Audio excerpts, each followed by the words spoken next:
Reeve Carney actually reminds me of this little boy who comes into my restaurant all the time. What does he look like? Because his voice gets very specific. You haven't seen it? No, I didn't look You saw him at the Tony Awards! Do you think I remember that shit? What's it look like? White and brown hair. White, brown hair. He kind of reminds me of like a Tobey Maguire, which is why, but a little like more alternative than Tobey Maguire, so that's probably why he was Spider-Man. Tobey Maguire was trying to be edgy in the third one when he like went goth and like bopped down the street. Girl, you think I saw the third Spider-Man?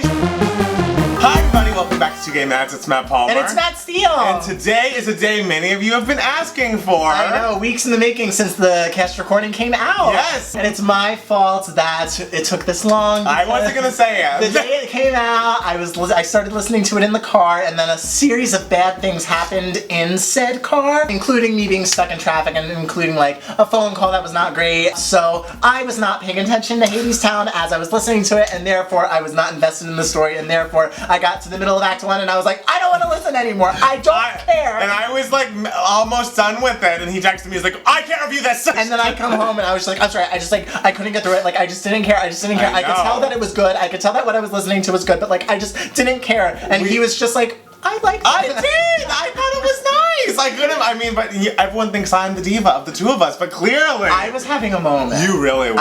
It was a bad really day. Were. So I was in a bad space, and it took me like 3 weeks to get out of it. Alright! I mean, I've been fine since then. It was just that day and that moment. I was in my own personal Hadestown, but now I'm up at the surface. That's great! And I'm glad that I gave it an actual listen. I'm glad you did too! Yeah. So how do you feel overall, before we go into our specific moments that we very much enjoyed? How did you feel about Hadestown? It's very interesting. What I'm most interested in is how it went from what it started as, like back in like 2006 or whatever. It was like a concept album. Yeah, Mitchell.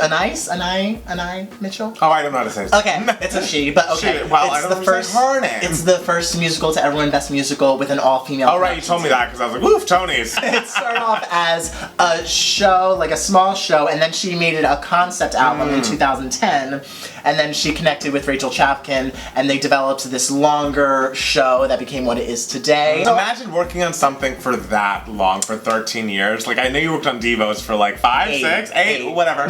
But then it's like double that. I know. Could you imagine if you were still in the middle of Devos right now? Oh my god, I'd be killing myself. So good for you, girl. I know, persistence, patience, we love it. The second time listening to it, I did enjoy it a lot. That's more. good. I think it's very interesting. Yes, I felt like there were several songs that I just think are so fucking Should we tell the people the plot? Sure, I mean, neither of us are Greek mythologists, but we can, like, you know, give it a go. So it's about Orpheus and Eurydice. Yes.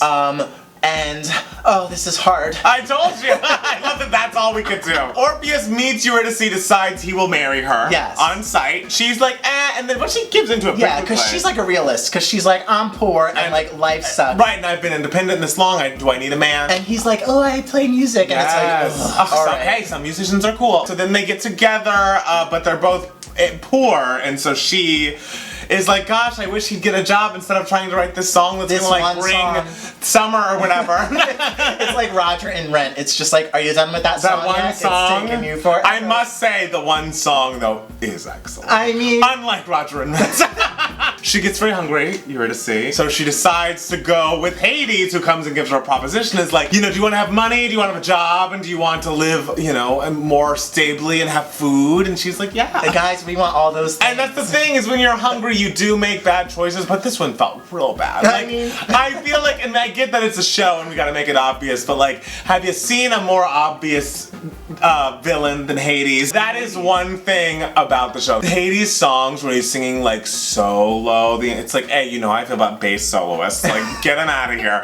B, it's just like, it's like if John Goodman was playing a villain on SNL. It's like so, like, comically evil, and like, it's just, I find it ridiculous and bad. It's like a style, the whole show. I mean, it's Greek mythology. It's not supposed to be a realistic. I understand. But also, Hades is married to Persephone, who's like half human, whatever. I don't know. Their marriage is no good anymore. No, it's not going well. And so, like, Hades is like, is he trying to make Persephone jealous?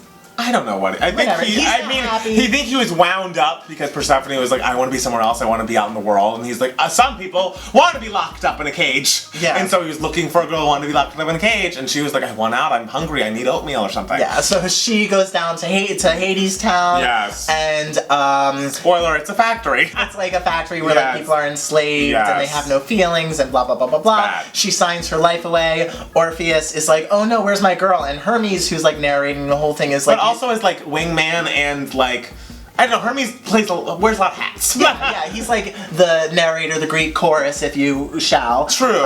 And so he's like, well, you should have paid attention to her. You have to go down to Hadestown by yourself. And that's the thing, when I think narrator, I think just someone who's narrating to the audience. But he's like narrating, but also interacting, and like sometimes he's like, Orpheus is amazing, and sometimes he's like, Orpheus is an idiot. It's like, whose side are you on, Hermes? Orpheus is a three-dimensional character. He's all those things. I guess, but I just feel like Hermes should stay in his lane. Okay. Well, so Orpheus goes down to Hadestown. He sings this beautiful, and he finds Eurydice, and Eurydice is like, oh, I fucked up.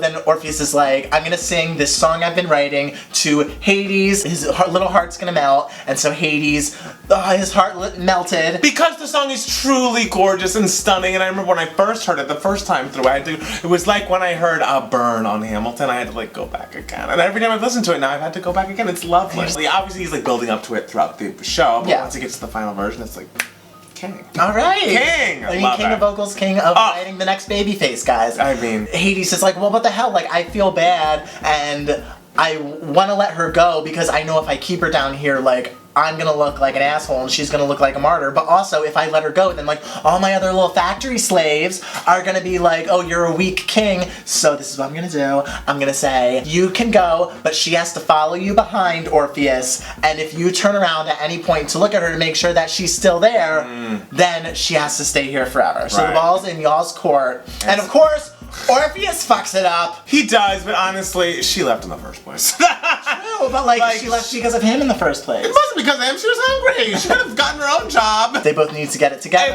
It was bad. He got very doubtful right at the end. It was bad. Remember when you said that they had to change the end of what's the musical? Company? Company, because it was too sad. I was like, I guess they didn't have to do this with this Greek mythology shit. Because oh my god. Well, I mean that's because that's the ending. This is I know, but like you know, audiences are dumb. Make it happy. And then there's also like the lesson of like you have to trust in your partner and in the gods and blah, in blah, yourself. Blah, blah. And sure, and it's a very, very long show to tell that very simple story. So wait, did you feel as strongly about Epic 3 as I did? Oh, Epic 3 is beautiful. Okay. I think you really take the cake on I really do love it. Well, which ones were your favorites? I love, hold on, let me grab my phone. I love Any Way the Wind Blows. Oh, I love it. Those fates, you better work. I know, and it's just, such a simple, quiet opening. The whole show is strangely quiet for such an epic story and everything about like death and he's going to hell and all this shit. Like it's very like it's like intimate. It's very intimate. Like there are very few moments of like, oh, I'm belting my face off, which is interesting because Eva Noblezada can belt her face off. I must say, I think all of the musicals we've listened to, those two leads. This is like the best sung show. I think they have the most gorgeous voices. It was just like hand to the ear. Well, Eva, remember she was the Kim and Miss Saigon at the Tony Awards, and you were like, oh my god, I love her. Oh, I don't remember, but I mean, I was right then and I'm right now. Yes. She's my queen. Yeah, I mean, you know how to pick them. I do. I like Come Home With Me. I think it's such a cute, he's so charming in that moment. Yeah. He loves her so much, and she's just like, go away. It's like, maybe y'all should have stayed apart. But you know, whatever. I actually like Hey Little Songbird. Ooh, that is. I was like, I'm gonna skip it. I was like, I'm about to skip this. What about All I've Ever Known? All I've Ever Known is lovely. Oh, now that I feel like is such a peak. And she's like, all I've ever known is shitty things, but now I know I want to hold you. Yes, amongst the shitty things. I thought that was just such a beautiful song, and again, her voice. Give me yes, of course.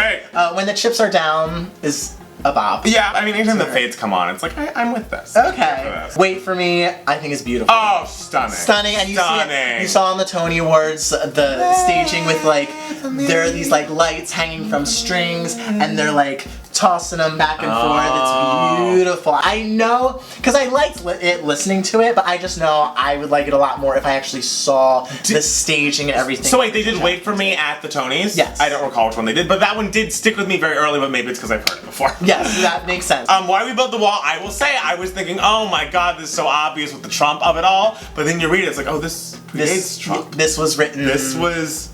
over 10 years ago. Which is like, I was like, oh, well, fuck me. Yeah, like, exactly. Damn, like, this just happened exactly how you wrote it. Yeah, it's basically about Hades is singing about why he keeps these people enslaved. Yes! He tells them, he's like, I'm keeping you out of the loop of everything so you can be free. Yes! And it's like, when you think it doesn't make any sense, but the people are so obsessed. We're keeping poverty out. We're keeping the enemy out, the enemy which is will poverty, keep us free, and the enemy is poverty. And I was like, oh, I was like, 2 on the nose! I was like, oh, wait, no, that's just... Oh, no. They were predicting the future. Oh, Anyway, God. guys, we're living in dark Flowers. times.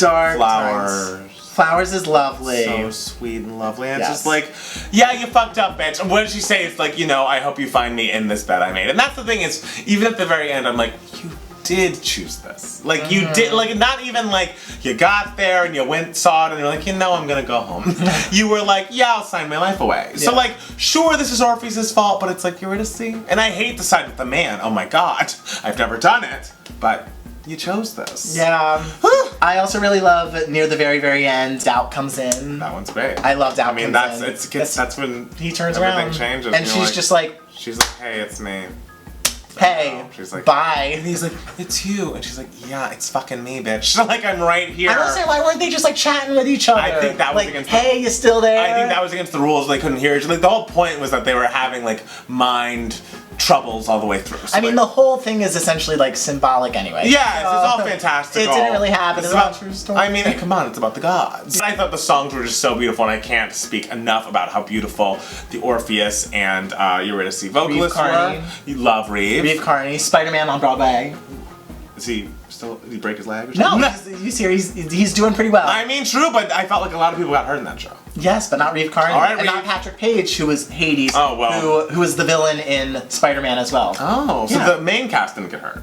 No, they were fine. Oh, that's great. Oh no, it's just the poor people whose faces we never saw in Spider-Man. Well, may they rest. So anyway, I decided, because I was like, I want to know what this original concept was like. Okay. So after I listened to the full 2-hour recording, who are you? I listened to You literally couldn't finish the first act the first time you listened to it, and now you're doing like deep dives. And I deep dived into the original concept album. How is it? It's really? Like, it's really great. I think...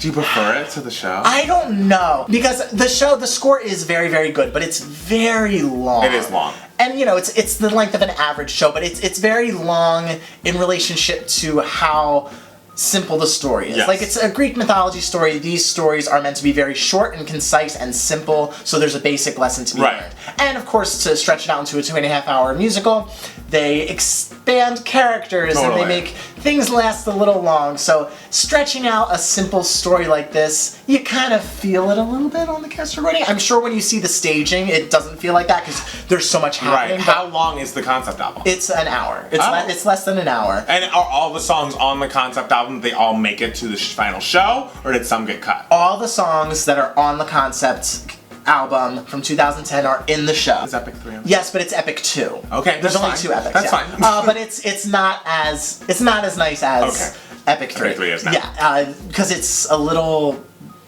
bigger and simpler and there's a climax to the story so in the cast recording as opposed to the concept album. But there's something about the concept album, there's like energy to it that's really, really good. So if you like Hadestown, the Broadway cast recording or the Broadway show, if you've seen it, definitely check out the concept. Is it the same actors playing the No, it's Anais Mitchell playing Eurydice. Amazing. And I forget all the other names. They're like indie folk people. The concept album is a lot folkier, whereas the Broadway cast recording is still folky, but definitely plays up the sort of New Orleans kind of sound a little more.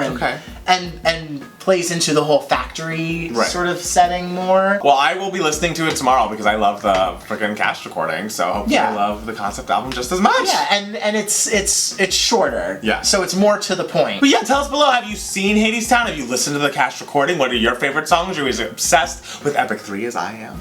Or are you more of an Any Way the Wind Blows gay? And also follow us on Twitter and Instagram at Matt Palmer Music. And it's Matt Steele. And at 2 Gay Mats for both of us. Make sure to go to Apple Podcasts or Spotify to listen to our weekly podcast. We're about to record another one right now. Yes. And also go to patreon.com/2gaymats for as little as $1 a video. You get a bonus video from us every single week. We just reviewed Janet Jackson's Velvet Rope, which is great. Yeah, we just reviewed Company, which is what we were talking about. Yes, and see our review of that. Become a patron. There's rumors that we're going to review Les Mis 10th anniversary recording. That's the rumor going Who around. started that rumor? I don't know, it was crazy. Oh my It was just god, going guys, around, these Twitter rumors are just as And they're awesome. killing us. It's exhausting. It's true. And also thank you to all of you for being such great viewers, and we love you. Yes, especially Adam Parnell. Especially Adam Parnell, our most iconic viewer. See you soon. Happy 2 Gay Mats. Bye. Bye.